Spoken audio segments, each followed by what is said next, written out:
Homegrown himself from Pensacola, and I'm going to turn to John now. John, tell us a little bit about what upward intuition is. Thanks. I don't think I've ever been called an expert before. Well, you are. Wear it proudly. Thanks, Molly. So we founded Upward Intuition this past spring. We noticed that there's just a lot of positive activities that the kids that don't play team sports, they can't be involved in these types of activities. Upward Intuition is an approach to a green space that gives people an opportunity. For example, skateboarding is in your background. So you want to give kids a place where they can not only skateboard, but get outside and enjoy themselves. It's about physical activity, also other opportunities to maybe garden, enjoy any event that's outdoors, because not everybody has the money to travel to the beach, for example. There are kids in the northern end of our county that have never even seen the beaches. So to create a space for people that is convenient to their neighborhood where they can get outside and maybe start living a healthier lifestyle. Would you say that's a good bit of what it is? Exactly. So we want to cater to the kids that aren't involved in team sports, and they make up a huge demographic. You know, the skateboarders, the musicians, the artists, and because they don't have that structure, we want to help provide that to them through our youth programs, and just provide them with ways to become involved in meaningful projects and ways to volunteer throughout the community. And you're creating those opportunities for them in this green space, if you will. It's already located at the Hollis T. Williams Park, and that's under I-110. That's correct. And I believe the city is looking to expand that area as well and make it more accessible to folks from all walks of life, but especially the neighbors that are in that area, and to the exact demographic that you're talking about. Those people that might feel like they're not necessarily welcome at a traditional park, or maybe what they want to do isn't necessarily, they don't have the opportunity to do it, like skate, unless it's indoors or something along those lines. But the Community Garden Project, let's talk a little about that, because that's an opportunity for people to volunteer and also get outside, stay healthy. Like the theme of this conference today, we're showing how it's all connected. Making healthy decisions, getting outside, living an active lifestyle, eating right, and certainly growing food from the earth is one way to do that, to wrap up all of those elements. Right, so Innisfree Hotels came in this past spring and partnered with the city of Pensacola in the Hollis corridor and started a from the ground up community garden, and it's a reap what you sow garden. So it means that when you come out and you work and you learn in the garden, you get to leave with veggies. And their goal was to create a model for urban agriculture in vacant or disregarded spaces throughout Pensacola. They want to make healthy food accessible for everyone. They want to provide people with the healing experience of getting out and getting their hands dirty and planting plants and watching them grow. They want to educate people about gardening practices and show them where their food really comes from. What do you think is healing about getting back to the earth?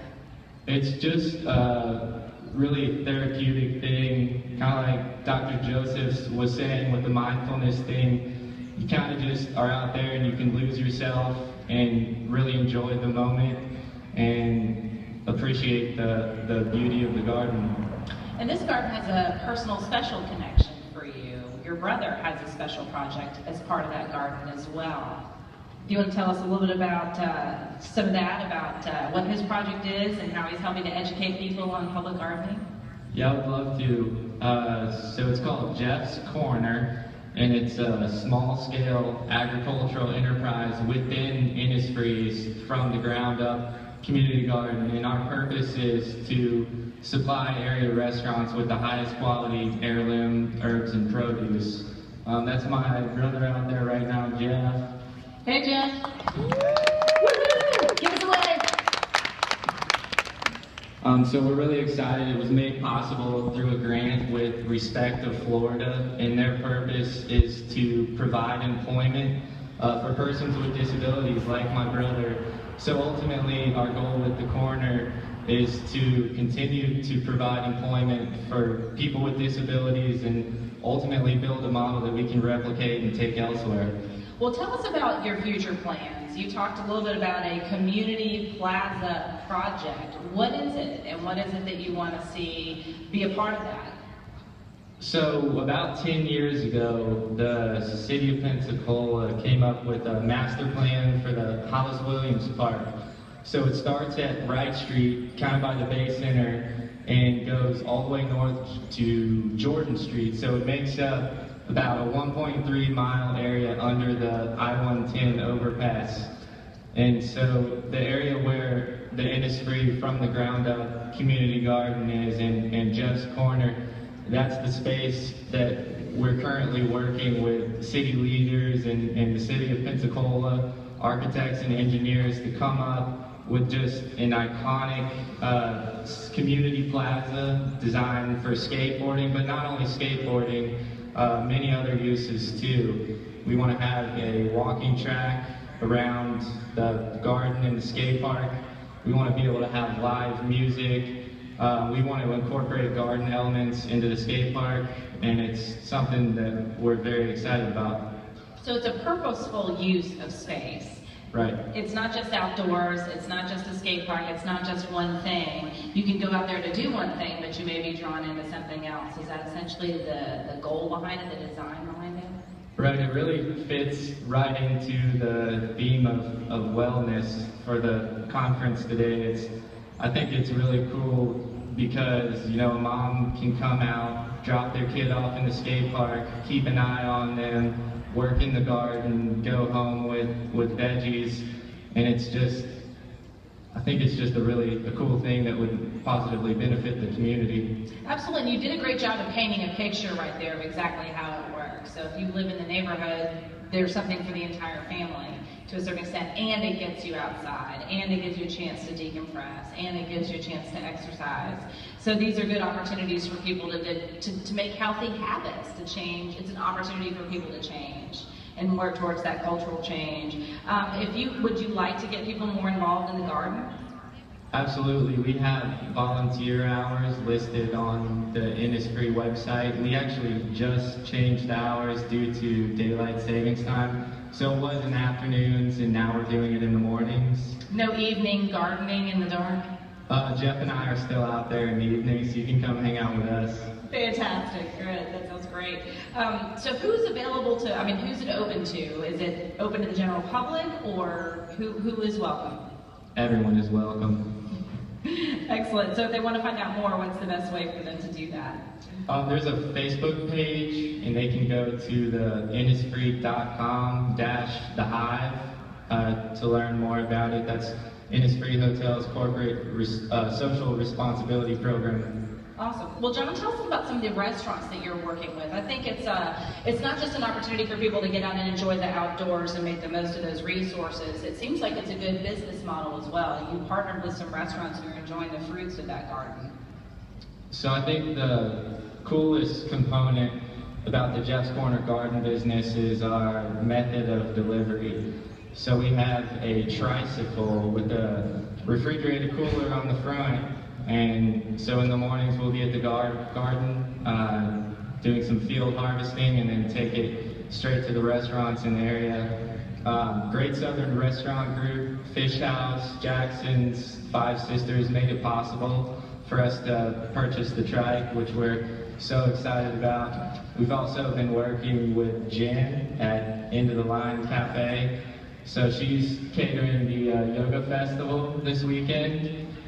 So if you make it down to the yoga festival, you'll probably be eating some greens straight from Jeff's Corner Garden. Let's see, I said Cons, Doghouse Deli, we're working with Nate Holler over there. And a new restaurant that just opened up downtown called The Vault, we're working with and making our first sale to them tomorrow.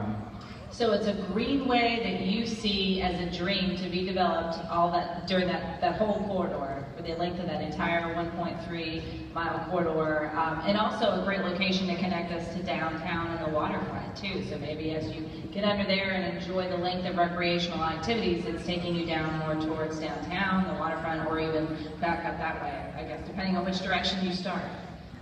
Right, I've heard the city refer to it as a green spine. If you're coming from out of town, that is the way that you get to the downtown and the waterfront, and I think it has a lot of room for improvement. And we see our project with the garden and the skate plaza and the live music as being a catalyst for this entire Hollis Williams project, and that's our goal.